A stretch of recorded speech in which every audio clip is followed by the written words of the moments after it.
ഇദ്ദേഹത്തെ നിങ്ങൾ ഗുരുവായൂരിൽ കണ്ടിട്ടുണ്ടോ? പിന്നിൽ വലിയ ചാക്കോ അല്ലെങ്കിൽ മറ്റു സാധനങ്ങളോ വെച്ച് ഉരുകിയൊലിക്കുന്ന വെയിലിൽ ഷർട്ടിടാതെ സൈക്കിളിൽ സഞ്ചരിക്കുന്ന ഇദ്ദേഹം പാലക്കാട് സ്വദേശിയായ ഗംഗാധരേട്ടനാണ്.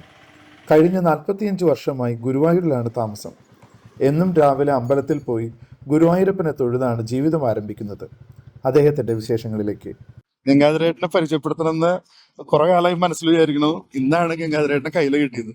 എവിടെയാണ് സ്വദേശം? പാലക്കാട് ആലത്തൂർ എരുമേലി കൂട്ടാതെ 81 ആഗസ്റ്റ് 15 45 കൊല്ലം. വിവാഹിതനല്ലേ? കല്യാണം കല്യാണം 3 മക്കളായി. മൂത്ത മകൻ പാലക്കാട് പിന്നെ ശേഷം ചെറിയ പിന്നെ ഇതില് ചെറിയ ജോലിയുണ്ട്. മകള് കല്യാണം കഴിച്ച് 12 കൊല്ലമായി. മറ്റേ ആലത്തൂര്. മൂന്നാമത്തെ മകൻ വെൽഡർ ഓപ്പൺ എഞ്ചിനീയറിംഗ് പഠിച്ചിട്ട് പോയിട്ടുണ്ട്. അവരിവിടെയാണോ അതോ? അവരൊക്കെ നാട്ടിലാണ്. നാട്ടിലാ? അപ്പൊ എപ്പോഴും നാട്ടിൽ പോവില്ല? എല്ലാ ആഴ്ച പോകും. ആഴ്ച.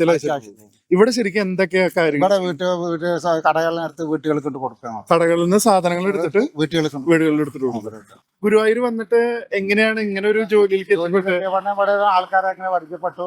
ഇങ്ങനെ രാധാകൃഷ്ണൻ പറഞ്ഞാൽ സുഖു പറഞ്ഞ 6 വീട് അവിടെ പണി ഇതൊക്കെ ഇതൊക്കെ ഉണ്ടല്ലോ. അവിടെ അങ്ങനെ പണിയെടുത്ത് വർക്ക് ചെയ്തിട്ട് അപ്പൊ അവിടെ ഇങ്ങനെ കൂടിയപ്പോ പണിയെടുക്കുന്ന ആളായിട്ട് പരിചയപ്പെട്ടു. ഇങ്ങനെ ആൾക്കാരെ പരിചയപ്പെട്ടു. ഇങ്ങനെ സോഴ്സ് മറ്റേ സിറ്റിയുടെ കട അതൊക്കെ അവരൊക്കെ കൊണ്ടുപോയി പോയതാണ്. അവർക്ക് പഴയ കടക്ക് നോക്കി പോയത്. അതെ. സന്തോഷമാണ്. റിട്ടയർ ആവാറായിട്ടില്ല. റിട്ടയർ അങ്ങനെ പോണേ. തട്ട ഭഗവാനെ ഇങ്ങോട്ട് തട്ടിമുട്ടി പോണത്ര പോട്ടെ. അന്നും ഇന്നും ഈ ഷർട്ട് അതല്ലേ വർക്ക് ചെയ്യുന്ന സമയത്ത് ഷർട്ട് ഇടില്ല. ഈ സൈക്കിളും അന്നും ഇട്ടുണ്ടോ? സൈക്കിള് 85 സൈക്കിള് പറയുന്നത്. 85 തൊട്ടിട്ട് സൈക്കിള് അതിന് 3 കൊല്ലം കൈവണ്ടി വലിക്കണം ഇതൊക്കെ ആയിരുന്നു. കൈവണ്ടിയിലായിരുന്നു. 85 ഈ സൈക്കിള് വാങ്ങിച്ചത്. സൈക്കിളിൽ പണിയാണ്. ഇവിടെ വരുമ്പോ എത്ര വയസ്സുണ്ട്? ഇവിടെ വരുമ്പോ 20 വയസ്സ്. 20 വയസ്സുള്ളൂ.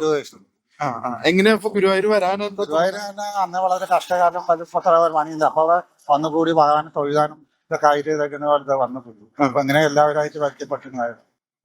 അമ്പലത്തിൽ പോകാറുണ്ട്? അമ്പലത്തിൽ ദിവസം അമ്പലത്തിൽ ആലത്തഞ്ച് അമ്പലത്തിൽ പോയി വേണ്ട വേറെ പണി. ഭക്ഷണമൊക്കെ സ്വന്തം പാകം ചെയ്ത് കഴിക്കും. ഇനി എത്ര കാലം കൂടി ഇങ്ങനെ ഗുരുവായൂർ എന്ന് പറയാൻ പറ്റില്ല. നാളത്തെ കാര്യം നമുക്ക് പറയാൻ പറ്റില്ല. അതിനകത്തോളം അങ്ങനെ പോട്ടെ എന്നാണ്. ഇതിന്റെ പണി അങ്ങനെ ചെയ്ത് പോട്ടെ എന്നാണ്. അല്ലെങ്കിൽ പിന്നെ പല അസുഖം വരും. ഇനി വേറൊരു പണിക്കൊന്നും പോകാൻ പറ്റില്ല. അതല്ലേ പോണാത്ത പഴയ പോലെ പണി ഇല്ലെങ്കിലും ഫോണിനകത്തോട്ടും അങ്ങനെ പോട്ടെ എന്ന്.